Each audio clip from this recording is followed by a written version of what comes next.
studio today. We are recording in the Google for Startups Creator Studio here in Tel Aviv. This is the first episode of a brand new podcast. Mazal tov. It's finally happening. It's the first week of January, and I said if it doesn't happen now, it won't happen. So thank you for being here. Before we get started, I'm going to introduce you a bit. I'm going to let you do that. Yeah. Because you'll do it best. So let's hit off with you. Then I'm going to tell a bit about myself, and then we're going to talk about what it is that we've come to discuss today. Sure. So Back Itay, to intro.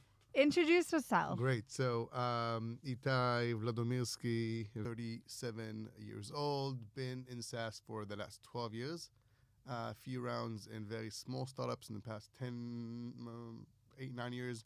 I've been at Yotpo. So Yotpo is a scale-up at this point. We've been around for about 14 years, raised about $450 million.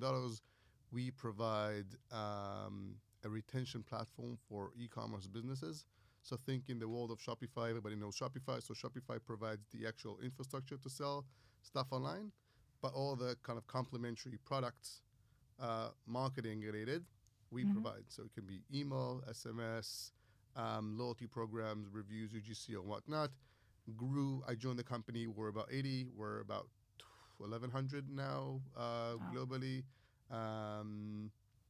And from a very young age, from a very early stage, I was doing go-to-market. So I did partnerships for some years. We're a very kind of partnership-led company. Vast majority of revenue is partner-driven. There's a lot of different ways to kind of talk about partner-driven. I'm sure we're going to get to it. So I built the partnership program from the ground up with a great team of kind of partner founders of the program. Still a very significant part of the business. I did that, built a team, moved around the world a bit, lived in London for a few years.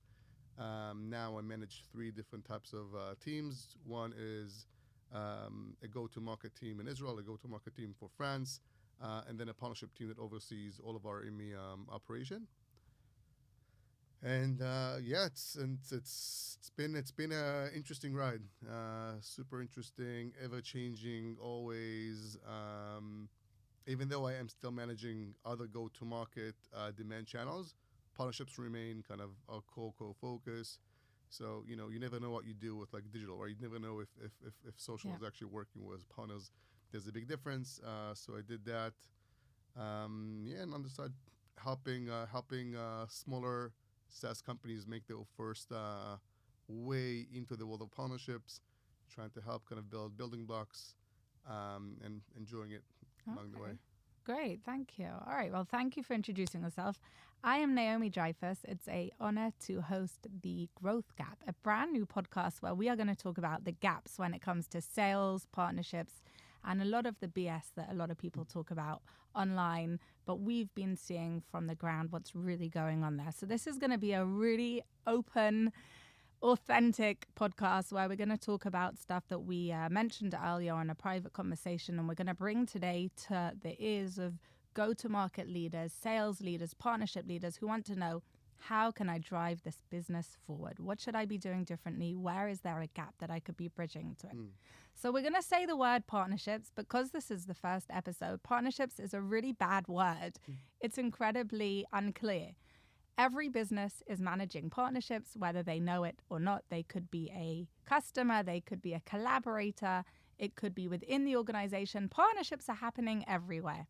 But how you manage them, how you grow them, who you choose to have that partnership with, there's a lot of unclearness and a lot of gray areas, and it's a bit of a black box for many companies. So that's why we're here today.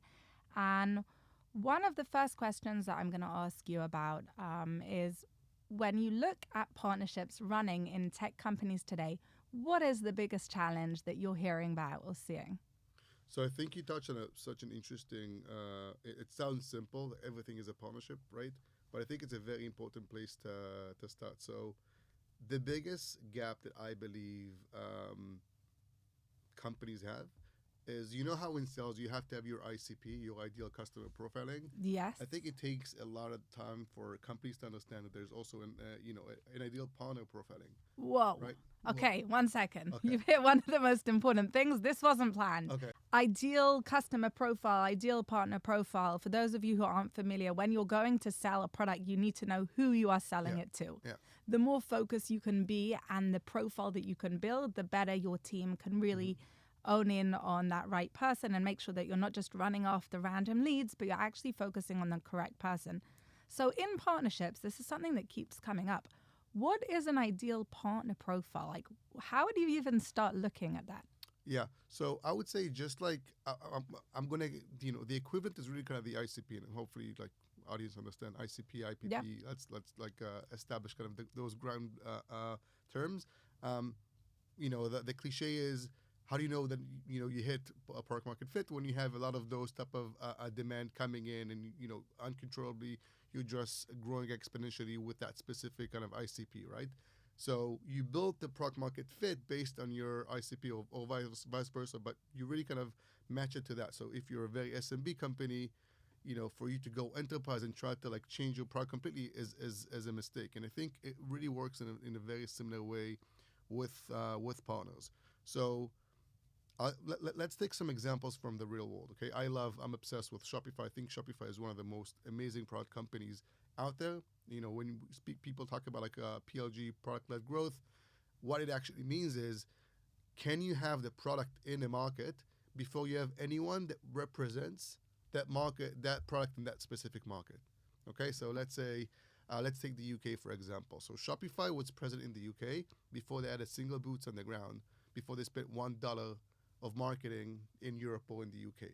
That means that there's a really strong product for like market fit for it, and that market fit was driven by partners. That means that he had agencies or resellers that took that amazing product, said, I can build my business based on this product, and I don't need to speak with anyone from the company. I don't need the agency from the UK didn't have to speak with anyone from Shopify to understand how they're going to make money from this product, how they can really build their own company based on this product. So how would you name that kind of partner today? What do you mean? Like an agency, a business who says, there's such a great product here. We're going to build a whole business to give our customers better access to that product, to serve them things around it. I mean, the first and foremost, they're entrepreneurs, right? There are people that are identifying like a great tool that they can leverage, and they know that they can bring an added value by leveraging and building on top of that specific product. Yotpo, we call them like referring partners, but they can do more than just referrals. Because let's take it to Yotpo for a second. If you look at a SaaS company, one of the reasons why SaaS companies have to charge a lot of money is because they have like high touch service. Mm-hmm. Okay, so if you charge $10,000 per year on your software, it's probably because you have a overhead of like $5,000 or $6,000 on onboarding and customer success. If you can take those margins or those cost component and put it on the partner, you can really kind of drive a lower cost of software by having someone else deal with the headache, right? And I'm like doing like quotes in the air because it's a headache for us, it's a headache for the client, and it's a much more natural process for the client to work with their existing partners. So let me know if it's like too confusing. But no, it's great. I think this is a perfect example because so many tech companies also, they build this fantastic tech, but then delivering it and keeping up with their customers' needs is where they fall into, a bit of a mess. Yeah. And if only they were able to continue just innovating and building a product and the customer service and the onboarding and all of that, they had really great agencies or partners out there who they could do the heavy lifting for that part. Yeah, exactly. So I think that kind of I didn't intend to talk about this so quickly on and so early on, but really kind of the TLDR is, if you are able, just like you said, to be a tech company and focus only on tech, and then having someone else deal with the onboarding, the maintenance, the optimization, and then those partners that will, manage 10, 20, 30, 50 similar clients, your ICP, your IPP will manage your ICP. Yeah. the amount of value that you will be able to get from those IPPs, feature requests, product market fit gaps, all those things is going to be so much more accurate versus like hearing from 300 different clients, trying to prioritize what comes first. Okay, how much is this client paying me versus that? What should I push forward to product? Because it's a massive gap. It's a massive headache for like smaller companies. Like, how do I build a product that will best serve my ICP? So if you have partners that actually do it on scale and give you those insights on a golden platter, you're so much more advanced, and you have so much, your likelihood of building a great product is much easier. And I think successful companies understand it early on, right? Yeah. Don't listen just like, the voice of the customer is very important.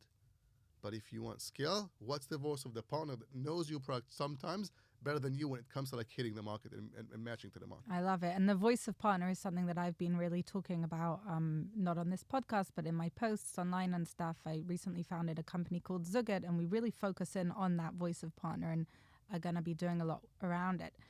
You speak about how, there's a huge gap and you could be doing partnerships and it will get you all the way there. Mm-hmm. You need the right people to do it. Yeah.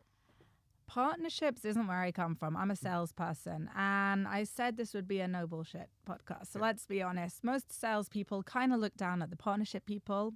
They're normally those that get in our way or are, taking parts of our deals or competing with parts of our deals. How would you tell a CEO today who wants to start hiring the first partnership people to go around this so that he from the beginning is building a team where they're going to work together and there is going to be collaboration between them and they're not going to kind of compete or grow separately to one another? Right. So I think the profile is very similar, right? Because you need like people that feel very comfortable pitching a product, setting an idea, right? Being kind of visionaries, good with people. So I think a lot of the criteria are very much the same. Yeah. The question is, what are the KPIs that you put in front of those people? Like, what are those key performance indicators? How do you push and drive those people as a business that you take like similar? So I actually believe if you have like twin brothers, completely identical, right, with the same skill set, assuming they'll be both amazing in sales, with the right guidance, you can have really good AEs, account executives, and really good partner managers, right? Just by making sure that you give them the right guidance. Okay, so with partners, just like let's take it to the real world and not like a fluff in the air. So if AEs get paid 50% base and 50% based on success variables, when it comes to partner managers and their quota is monthly if they're in SMB, for partner managers it's going to be like 75% base, 25-30% variable. That means that me as a business, I'm telling them, I want you to drive business, but I want to drive the right business. Mm-hmm. You should think slightly more long term. So also, they're not going to be on a monthly quota, they're going to be on a quarterly quota, right? Because maybe the KPIs that I'm going to give them are a bit different. So I'm not sure that the characteristics needs to be completely different. Depends on the type of partnership. Sometimes you need someone slightly more strategic, right? If you're like a mid-market or enterprise, and you know that you're gonna, you need to develop resellers, and you need to like go through a lot of the motions of kind of the partnership life cycle is going to be much longer. Yeah, people need to be slightly more strategic, but I'm not sure that at the core they're completely different people. Okay, really interesting. I think that we're going to be seeing a lot more partnership roles coming up soon. And I mean, we're seeing it now already. And I think that there are a lot of salespeople who are wondering, should I be looking into that? Is it a step down or is it actually strategically more of a step up? Because when you get to some kind of maturity in a sales role and you say, I want to now really have an impact on the business, I want to build my book of business and I'm looking to do it in the long term, not just for a year or two. Yeah. I think partnerships is an untapped space for a lot of salespeople that they should be reconsidering. I'm going to go on to a completely different note here. We're sitting in Tel Aviv. Mm-hmm. Most large tech companies in the world have many partners in Israel because of its amazing tech hub and because of the business we see doing here. We're sitting here in central Tel Aviv, and I think it's very hard for people not familiar with this space of the world to actually imagine what is going on here. Yeah. But they have partners out here and they want to know how to continue to build that relationship and to support them correctly. Can you give us a little bit of a, without going too much into detail, like, what have you experienced here since October 7th? And if you were in front of a major tech company today and they have big partners in Israel, what would you suggest that they do to maximize their partnerships? Yeah, wow. I can take this question to so many different directions. Whatever feels right for you. There's no wrong or right. I think that, I'll start with the cliche, right? We do business with people. And the beauty of the Israeli people is we're very upfront and open. So if you really want to build a strong foundation of partnership, just be honest and ask the questions that you wouldn't otherwise ask someone else. Like if there's business between someone from Germany and someone from the UK, I would assume, and there's a war going on in the UK, God forbid, I'm assuming the person from Germany will try to avoid questions besides, I hope everything is okay in your side of the world. So I think asking those questions, first of all, educate yourself. What do you care, right? Get a different perspective. You're probably being educated by the media. Yeah. You're probably going to get a different perspective if you're going to speak with someone locally, and 90% of the time you will get a very straight answer, right? Right. And if nothing else come from it, at least you've built a personal connection with a person that you might be doing business with. Would you prefer that someone asks you, how's it going in Israel? What's going on there? So I was in reserve for a very long time in the past year. The first thing that I did when I came back to work is I posted on LinkedIn a picture of me and my kids, just to be very presentable and say, I know that you have questions about what's happening in Israel. If you know me, I'm not looking to speak with Israelis. I'm not looking to speak with Jews. If you're in my network, and I lived a few years outside of Israel, the majority of my LinkedIn network is not those two groups of Israelis and Jews. You have questions. If it's one-on-one, no agenda whatsoever, always reach out to me. And I had at least 2 or 3 conversations a week with people that I do not know about this. And there was nothing was taboo. Nothing was outside of it. I think it's so important, just to build those mini bridges. And there's nothing for me, right? It's genuinely just having people speak and talk, and they could be Muslim, they can be Christians, they can be uneducated Jews that don't know what's happening about Israel. So everything is on the chapter. So I think that's first and foremost, let's have an honest conversation, right? I think that especially in times of instability, for anywhere, for any company, the partnership organization is really crucial because they are your PR. And they are the ones who are meeting with the companies who represent you in other places and having those conversations and being open and posting about them or whatever it is really important, because each channel manager in each different territory has a whole different, audience who are following them and who are going to learn from them. And based on how you interact with them and what you share with them, they'll know how to present your business to your customers. Yeah, precisely. And I think just in general terms, I believe that we will see a lot of super interesting companies coming out of this really horrible year and a half almost, right? Yeah. Because I strongly believe that from crisis comes recreation of something different. I'm sure there's a better way. You probably find a better sentence to say it. But if it's how do we adjust AI into our day-to-day, and people that just went through the most horrible things will come out as founders of new companies. I think if there's a time to invest in Israeli tech, it's definitely now in the next 5 years. I'm super bullish. I'm not the only one. I'm just seeing what's happening. Yeah, absolutely. The percentage of exits and rounds of fundings happening now in Israel is very it's not proportional to what's happening in other places in the world. And I speak with other people in Europe and in the US. It's slow here as well, but you wouldn't expect a country in war to have those amount of volume of deals and transaction. So again, super bullish on what's going to happen. No, it's great. I agree with you. When it comes to the success of a partnership, something that you've mentioned is how it shouldn't only be measured by revenue. Yeah. It's a bit hard for most CFOs, CEOs to swallow that, because it's all nice hearing that from a partnerships person, but, show me the money. Yeah. So I'll answer that question with kind of life example, right? So in the first 5 years of my life, I did only partnerships. So I was responsible for about 50 to 60% of the demand outside of the U.S. It was great. It was very successful. I actually thought that I'm the reason why this company exists because my team brings No sales ego there whatsoever. Sales whatsoever. Sales. I remember like a big deal that kind of signed that the EA closed after like 6 months, and I was expecting like, where's my bottle of whiskey? I didn't think, I should get him something, right? So I came from the world of partnerships, and then after a few years, to your point, I wanted to try something a bit different, so I took on sales as well. Being an AE or managing AEs, and now kind of managing a group of sales leaders. And I think coming from partners to sales gave me kind of a real full scope of understanding of how do you build a good DG, and how do you kind of transfer and convert that DG into sales in the best possible DG? Demand generation. Sorry. And when you come from, and then I had to rebuild a new market, and the first hire that I had from like my very selfish hat as a sales manager is a partner manager. I will always hire a partner manager first before an SDR. Wow. We're not going to have a podcast on like outbound and what my take on outbound. Some companies do it very well, some don't. I'm going to put it aside. It doesn't matter what's going to be my next venture and who's listening to this.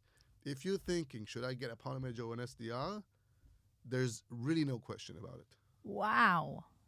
That's a big thing, because a lot of people who come into tech and they want to have a sales career, they immediately go to do this SDR work, which is really tough, and they normally get burnt out after a year, and then they want to become the AE, and then there's this vicious cycle if they're not in the right place at the right time, and they move again and again. Yep. So actually for them to consider the partnership role, which isn't so different if you're doing outbound, at the end of the day, you've got to be finding those leads, you've got to build the relationships, you've got to make it. So I'll tell you why.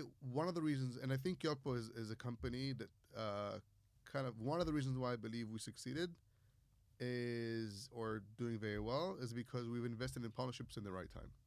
Okay, so let's take the equivalent. So we had 2 partner managers, myself and John David. Shout out to JD. I'm gonna at you on LinkedIn on this. And we were kind of the partner engagement manager. We were the one that actually hold the relationship with the agencies, resellers, tech partners, whatever. And then there was a group of about 6 or 7 partner development managers. Okay? Yeah. They were responsible to identify, it wasn't really kind of the ideal partner profile. It was just like everyone that fits the mold, we want to demo with them. So we would do, JD and myself would do sometimes 6 or 7 demos a day. Oh my God. Across the world, like EMEA, APAC, US. My wife was not happy with that year. And we spoke with thousands of agencies. And the group of PDMs, the partner development managers, that were responsible to grow that kind of pool, did kind of the top of the funnel, right? Yeah. They brought in all those agencies, and we would push them down the funnel. And I think one of the reasons why we were able to scale Yotpo's agency program is because we've invested at the beginning in planting so many seeds in so many random places. Yeah. So people heard about it. Partners heard about us like 6 years before, and then 6 years after, like, okay, now is the right time for me to work with Yotpo. I've been hearing about these guys. It's like a nobody startup. Yeah. They've been around. I've heard the name before. I saw them in conferences. I got a LinkedIn message. There's something kind of, so even if nothing comes from it immediately, I can tell you, and now we have thousands of active partners, and we can talk about what is an active partner if you would like, that are with us because they've heard our name for many, many years before that. Okay, so there is definitely kind of the equivalent of like an SDR in the world of partners. Yeah. There's a lot of different ways to go about this. You don't have to start with a large team. You can have just like you can have one AE that will do the outbound and then they will close that deal full cycle. You can have the same goes to a partner manager, right? Go find those IPP. What are those KPIs? I want to see how many qualified leads they can bring. Show me the client list. There's so many KPIs. You asked about the CFO. How can the CFO agree to an idea that kind of has revenue into the future? There's so many kind of milestones on the way that you can check if you're going into the right direction, right? Yeah. If you're a company and you know your ICP and you're working with a company, with a partner that you believe is an IPP, get the client list. Yeah. Compare their client list with your ICP. If there's a match, it's an IPP, right? Yeah. So there's a lot of like mini milestones that you can have and check yourself along the way before you get the actual first deal. Why? Because the gap between the distance between the referral number 0 and referral number 1 to referral number 1 and referral number 2 is much shorter within you go. So we have, I don't know, dozens of partners that refer to us 10, 15, 20 opportunities per year. Wow. Right? Some of them took a year or 2 years to onboard to get the first referral. So it's a very kind of, well, if you're looking for that, every CRO looks for like the wheelhouse of demand gen. And I don't know, and I've been doing this for about 10 years, I don't know any other demand channel that is as scalable and as measurable with attribution as partners. Wow. Yotpo is one of the SaaS companies that is leading when it comes to partnerships, especially from referral partners. And many companies are looking around and seeing who can we copy from, how can we learn how to do this, because it's an evolution and it's changing all the time. I'd love to ask just a few quick things about, what it is that you would recommend or not recommend. I'm going to start with tech because I'm the founder of Zuget and we're building a product. We're a tech company. When it comes to tech in partnerships, what are the 2 or 3 tools that you find are giving the best value? They might not even be partnership tools, but what are the 3 tools that you think a company should have? Again, I can take this question to so many different places. I'll try to TLDR 8 years. Okay. We use Salesforce, and most companies use Salesforce or HubSpot, whatever, to manage their CRM. Okay. And they take that CRM and they lay on top of it like a different profile, a different kind of customer profile in the firm of a partner, right? Okay. So you're looking at a partner and a customer in a very similar way because you're using the same platform, which comes with a lot of restrictions. So you build dedicated dashboards, and I think it's a very big issue. So when it comes to like managing partners, divide it into 2. There's internal partner systems that you need. Yeah. Who's my most productive partner? Where's my sleepy partners? We spoke about this last week, right? What's a sleepy partner? Partners that have potential that are not providing.